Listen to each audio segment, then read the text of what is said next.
역사상 최초의 번역 성경은 1887년 만주 봉천에서 사역을 하시던 로스 선교사님이 번역을 한 예수 선교 전서입니다.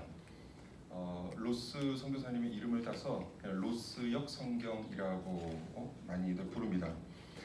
이 로스 선교사님은 요한복음 1장 1절 말씀, 태초에 말씀이 계시니라 이 말씀이 하나님과 함께 계셨으니 이 말씀은 곧 하나님이시니라.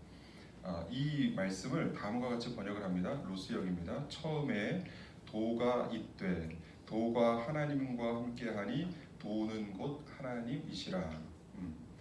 요한복음 1장 14절 말씀도 말씀이 육신이 되어, 이게 기억개정 우리가 갖고 있는 성경이고, 로스역에는 대저 도가 육신을 입어 이렇게 번역을 하셨습니다. 최근에는 잘 만난 적이 없는데 한참 지하철역을 통과하거나 나오거나 이럴 때 도를 아십니까? 많은 사람들이 이렇게 와서 접근해서 이렇게 묻더라고요. 그때는 그냥 지나가곤 했는데, 지금 혹시 그런 분들이 또 나타나면 제가 한번 다시 묻고 싶어요. 정말 도를 아십니까? 이렇게 제가 이렇게 다시 물어보고 싶습니다. 요즘 대순진리회, 증산도 이런 곳에서 도라는 이 도의 개념을 너무 이렇게 남용하다 보니까 이 도에 대한 이미지가 사실 안 좋아진 것이 사실입니다. 도하면 괜히 이단시 이런 느낌이 들잖아요. 도를 아십니까? 그러니까 신천지에서 신천지 때문에 우리가 이 귀한 신천신지라는 말을 잘 쓰지 못하듯이 자꾸 이런 이상한 이 종교에서 이 도라는 이 개념을 사용하니까 참 도에 대한 우리 개념이 약간 좀 흐려진 것이 사실인데, 실제로 우리나라 역사를 보면 근현대까지도 도라고 하면은 뭔가 신기하고 신비한 숭고한 무엇이라는 이 개념을 다 갖고 있었습니다. 그래서 각 마을에는 도인들이 한 분씩은 예전에 계셨다고 그래요. 그래서 우리 마을에 도인이십니다 하면 괜히 그 앞에서 이렇게 옷깃을 여밀고 괜히 공손한 그런 마음을 가졌다고 그렇게 하죠. 요한복음 1장 1절에 쓰인 이 헬러 로고스라는 이 단어를 이렇게 로스 선교사님은 도라고 번역을 하셨는데, 이 로고스라는 단어가 헬라 시대의 철학 용어입니다. 세계, 우주를 있게 하는 저 근저, 그러니까 가장 밑바탕에 있는 가장 기본적이고 아주 가장 중요한 원리, 원칙, 이런 원리들을 말합니다. 근데 이 로스 선교사님이 이제 요한복음을 번역하다가 이러한 이 헬라 시대에 사용했던 이 로고스라는 이 개념이 우리가 갖고 있는 이 도의 개념과 거의 좀 비슷하다라고 판단을 하셔서 이렇게 도라는 이 단어를 차용하셔서 번역을 하신 것이죠. 작년에 은퇴를 하신 이재철 목사님이 이런 설교를 하신 것이 아직도 기억이 납니다. 예수 그리스도를 쫓는다는 것은 도인이 된다는 것입니다. 그리스도인은 그러니까 구도자입니다. 구도자, 도. 우리가 먼저 이 도를 구하는 도인이 되지 않고서 어찌 도를 전하는 전도인이 되겠습니까? 이재철 목사님이 하신 말씀이에요. 깊이 공감을 합니다. 우리 크리스찬은 도를 구하는 사람이고 도를 전하는 사람이죠. 여기서 있는 강도사도, 지동준 강도사도 뭘 강론하는 사람이에요? 도를 강론하는 사람이에요. 그래서 강도사에 제가 모르셨어요? 그래서 강도사예요. 태초에 계셨던 도, 그 도가 우리에게 오셨기 때문에 우리도 이 도를 당연히 구해야 되고 또 전해야 되는 것이죠. 이 도는 곧 예수 그리스도이시며 우리가 따르는 도는 곧 예수 그리스도께서 걸어가셨던 십자가의 길, 십자가의 도를 의미합니다. 그러니까 지금 이상한 종교에서 도를 아십니까? 라고 이렇게 물어보면 제가 오히려 물어보고 싶어요. 도를 아세요? 십자가의 도를 아세요? 그런데 이 도는 따르고 싶다고 해서 다 따를 수 있는 것이 아닙니다. 왜냐하면 부르심을 입은 자들에게는 이 도가 하나님의 능력이 되지만 부르심을 입지 않은 자들에게는 이 도가 한낱 미련한 도로 여겨질 뿐이기 때문입니다. 그래서 고린도전서 1장 18절 말씀을 보면 십자가의 도가 멸망하는 자들에게는 미련한 것이요 구원을 받는 우리에게는 하나님의 능력이라. 고린도전서 1장 23절 보면 우리는 십자가에 못 박힌 그리스도를 전하니 유대인에게는 꺼리끼는 것이요 이방인에게는 미련한 것이로되. 이 도가 선택받지 못한 자들에게는 꺼려지고 또 미련하게 보인다는 거예요.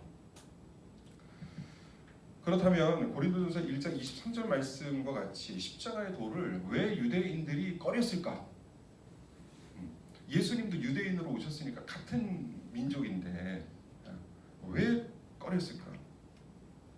이 돈 카슨이라는 신학자는 이렇게 말합니다. 우리가 살아가는 각 시대에는 근본적인 우상이 있다고 말합니다.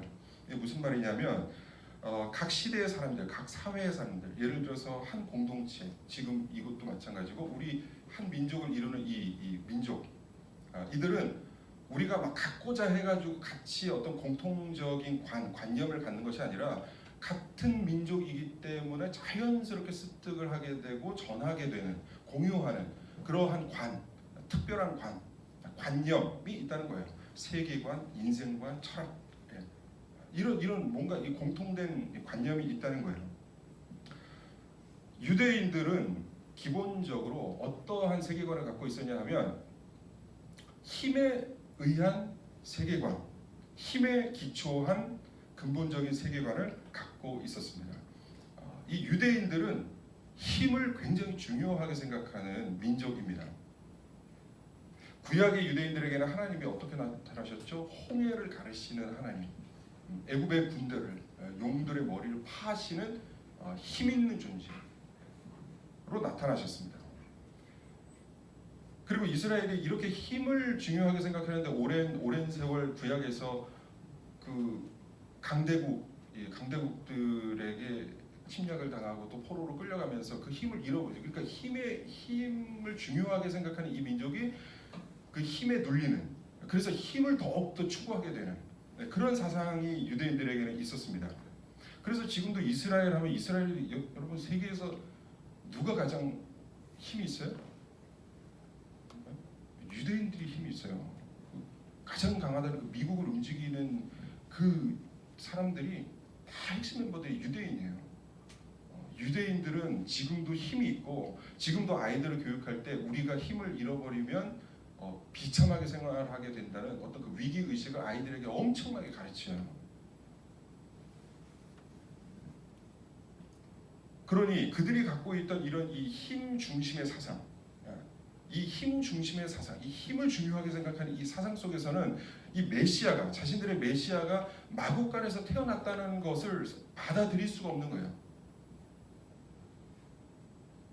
마차를 타도 부족할 판에 나귀를 타요? 받아들일 수가 없는 거예요. 유대인들에게는.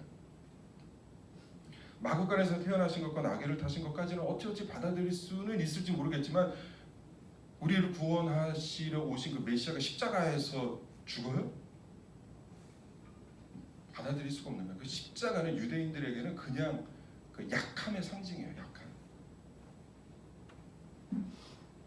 그래서 유대인들의 구원관을 보면 역시 그들은 자신들의 힘을 의지합니다. 그러니까 예수 그리스도의 은혜를 통해서 죄사함을 통해서 구원을 받는 것이 아니라 유대인들은 마음과 정성과 힘을 다해서 주 하나님을 내가 섬기는 것으로 구원을 받는다. 이러한 행위에 기초한 의로움을 추구하면서 살았고 지금도 살고 있는 거예요. 이렇게 살던 그들에게 난데없이 젊은 청년 하나가 나타나서 이름이 예수라는 청년이 나타나서 그들이 그동안 가지고 있던 이 최고의 가치, 그 삶의 신앙에 살아온 방식들을 죄악이라고 이야기하고 자기 파괴적인 일이라고 가르치니 이 유대인들에게는 이 청년 예수를 받아들일 수가 없었던 거예요. 그래서 유대인들은 계속해서 이 예수님을 시험합니다. 예수님을 시험합니다. 오늘 본문에도 35절 보세요. 한 율법사가 예수를 시험하여 묻되, 이 사복음서를 보면은 이 유대인들, 바리새인들이 끊임없이 예수님을 시험합니다. 시험하다라는 의미는 페이라조라는 이 헬라어인데 여기는 두 가지 의미가 있어요. 하나는 정말 테스트의 의미가 있어요. 테스트. 두 번째는 함정에 빠뜨리기 위해 그 유혹한다라는 뜻이 있어요. 바리새인들이 예수님을 시험한다고 할 때 이 시험의 의미는 두 가지가 다 있는 거예요. 여기에는 두 가지. 그래서 어떤 영어 성경에는 테스트라고 이제 번역을 해놓고 어떤 성경에는 그 유혹으로 번역을 해놓았습니다. 어떤 바리새인들은 예수님을 자신들의 기득권을 빼앗으려는 어떤 그 위협의 존재로 보고 함정에 빠뜨려서 예수를 죽여야 되겠다는 의미로 그 유혹, 시험을 한 그런 바리새인들이 있고, 또한 어떤 바리새인들은 이 예수님이 진짜야? 진짜 메시아 아니야? 이런 의미로 진짜야? 아니야? 이런 의미로 테스트를 했다는 거예요.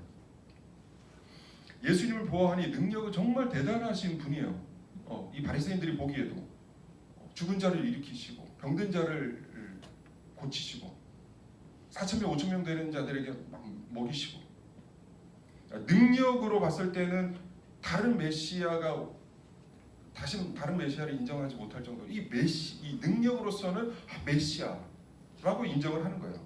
조금 더 손색이 없어 보입니다. 그런데 예수님의 가르치심이나 행동하심을 보면 자기들의 마음에 영 탐탁지가 않았어요. 왜냐하면 이들은 어떤 그 힘, 유대인들이 중요시하는 그 힘, 전복, 전쟁, 어떤 그 폭동, 힘에 의한 권력의 재창출을 원했는데, 예수님이 백성들에게 가르치신 것은 뭐예요? 사랑, 용서, 세상의 권세도 하나님께서 세우신 것이니까 거기에도 순종해야 돼. 이런 것들을 막 가르치시니까, 그리고 자신에게 있는 힘, 그러니까 사람들을 운집하게 하고 사람들을 조종할 수 있는 충분한 힘이 있으심에도 불구하고 예수님은 전혀 그것을 사용하실 것 같지가 않은 거예요. 가르치심을 보니까. 그러니까 유대인들은 거기서 헷갈렸던 것이죠. 자기들이 갈망하던 힘 있는 메시아, 그런데 자기들의 눈앞에 나타난 메시아는 뭐예요? 사랑과 겸손과 온유의 메시아인 거예요. 이 두 가지가 이게 맞지가 않는 거예요.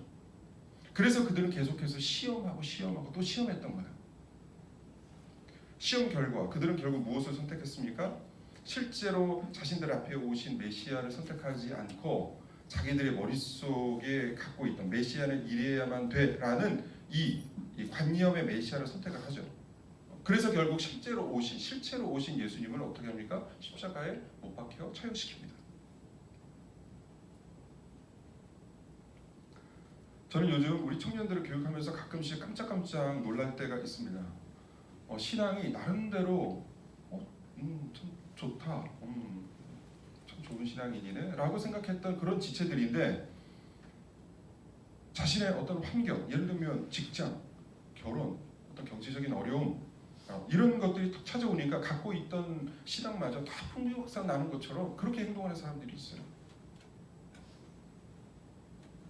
저는 그들에게 묻고 싶어요. 도대체 너희가 원하는 예수님은 누구셨냐?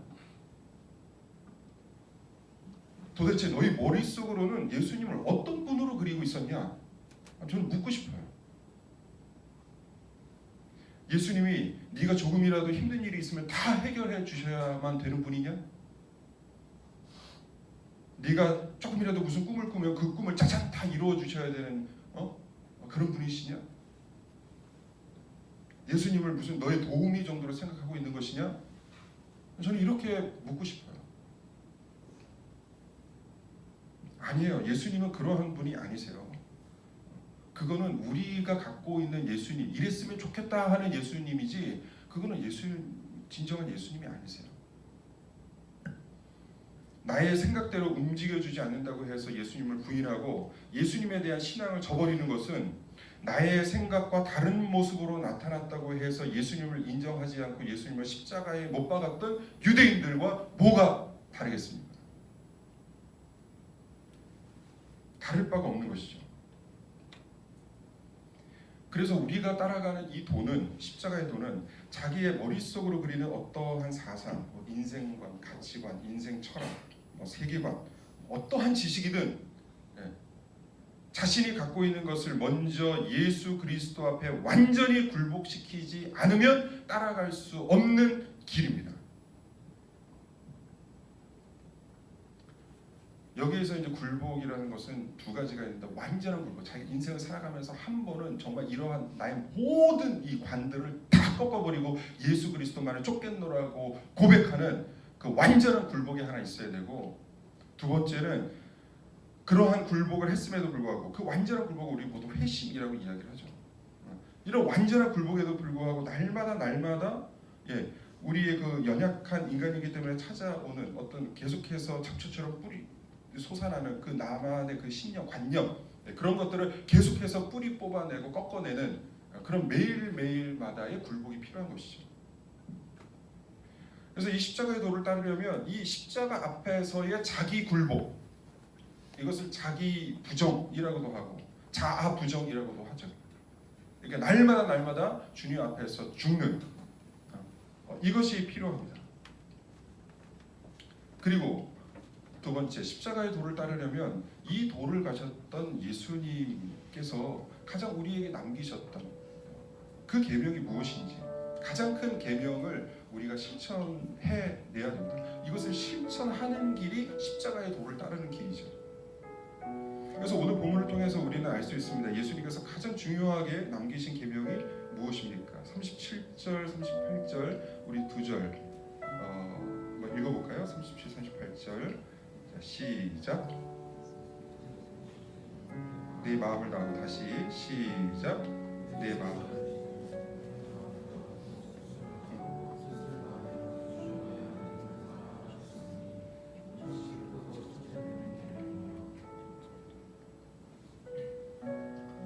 둘째도 시작. 둘째도 그와 같으니 내 이웃을 내 자신과 같이 사랑하라 하셨으니, 마지막까지 읽을게요. 이 두 계명이 온 율법과 선지자의 강령이니라. 37절 보면 내 마음을 다하고 목숨을 다하고 뜻을 다하여 주 너의 하나님을 사랑하라. 이것은 신명기 6장 5절을 인용하신 말씀이신데, 여기에서 마음, 목숨, 뜻을 구체적으로 거론하신 이유는 하나님의 사랑이 단순히 마음으로 하는 것이 아니라 우리의 목숨, 뜻, 그러니까 삶 전체로 하는 것이라는 것을 가르치시기 위해서 마음과 목숨과 뜻이라고 가르치시는 것입니다.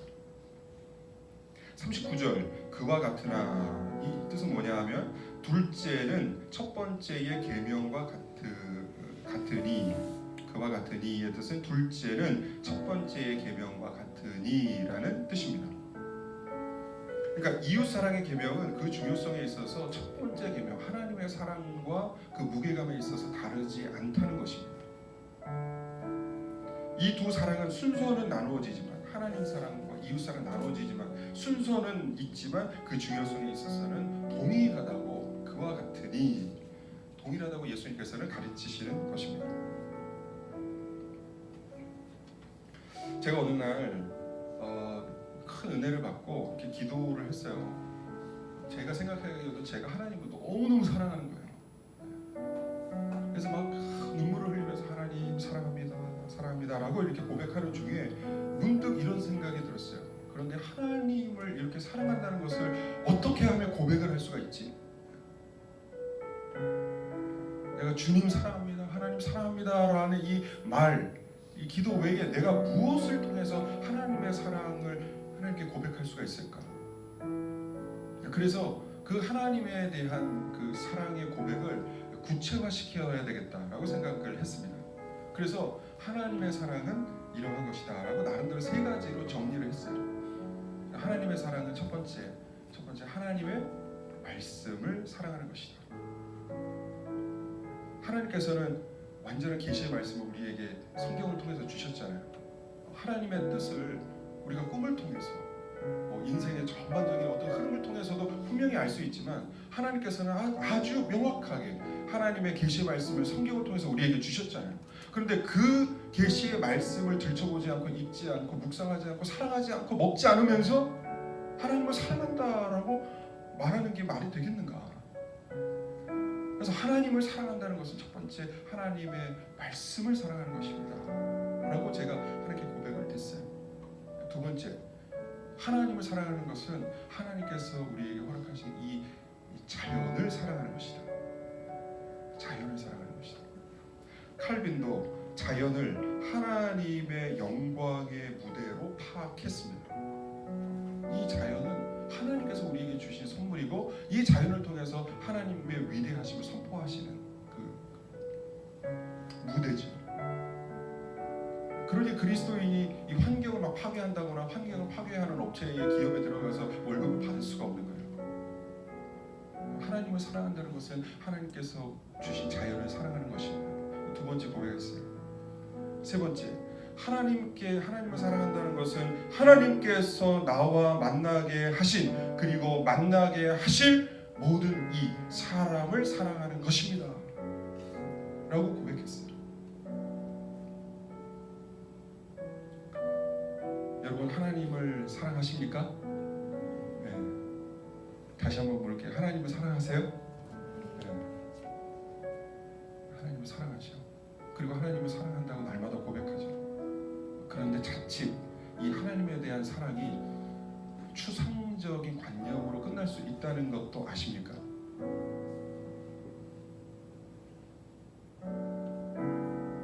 그래서 우리는 이 하나님에 대한 사랑을 머릿속으로만 그린 어떤 추상적인 관념으로만 끝나게 해서는 안 되고 이것을 하나님의 사랑을 어떻게 하면 하나님께 표현해 드릴 수 있을까를 구체적인 이 삶의 구체화로 시킬 필요가 있다는 거예요. 추상화해서 구체화로. 하나님께서도 당신의 사랑을 추상적인 관념으로만 놔두지 않으셨습니다. 하나님 당신의 사랑을 관념의 사랑으로만 놔두지 아니하시고 우리에게 구체화시켜서 나타내 보이셨습니다. 그것이 바로 요한일서 1장 말씀, 우리가 볼 수 있고 들을 수 있고 만질 수 있는 하나님으로 오신 것입니다.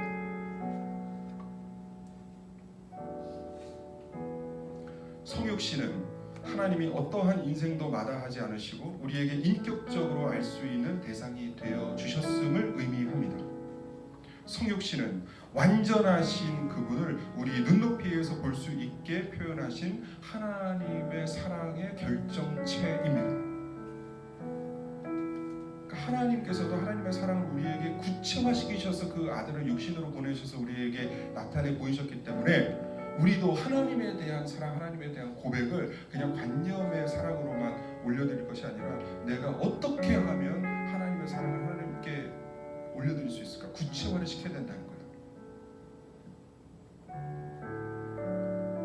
예수님께서 주신 이 계명을 지키지 않고서는 우리는 결단코 이 도, 십자가의 도를 따른다고 말할 수가 없습니다.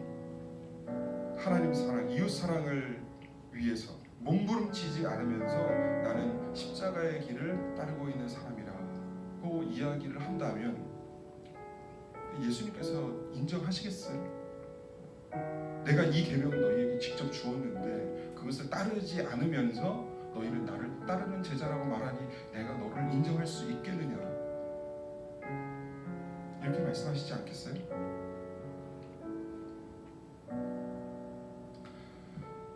저는 앞으로 그 축구 경기를 볼 때, 축구 경기는 저는 2002년 이후에는 이게 국가대표 선수들도 이게 잘 모르겠더라고요, 요즘 선수들은.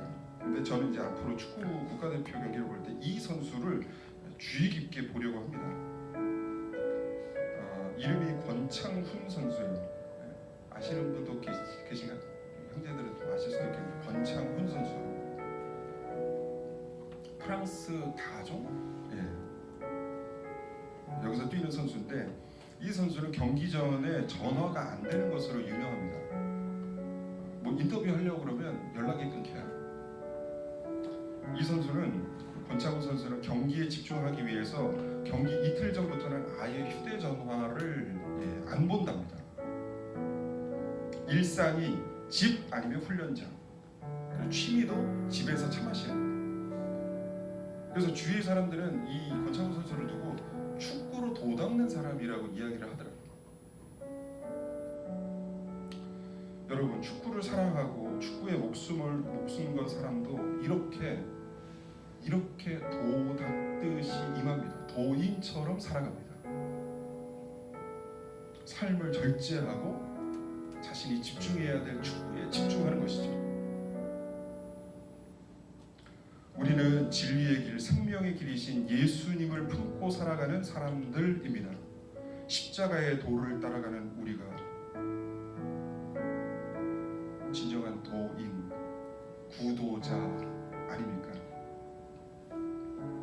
우리는 과연 저 친구는 정말 도인 같아,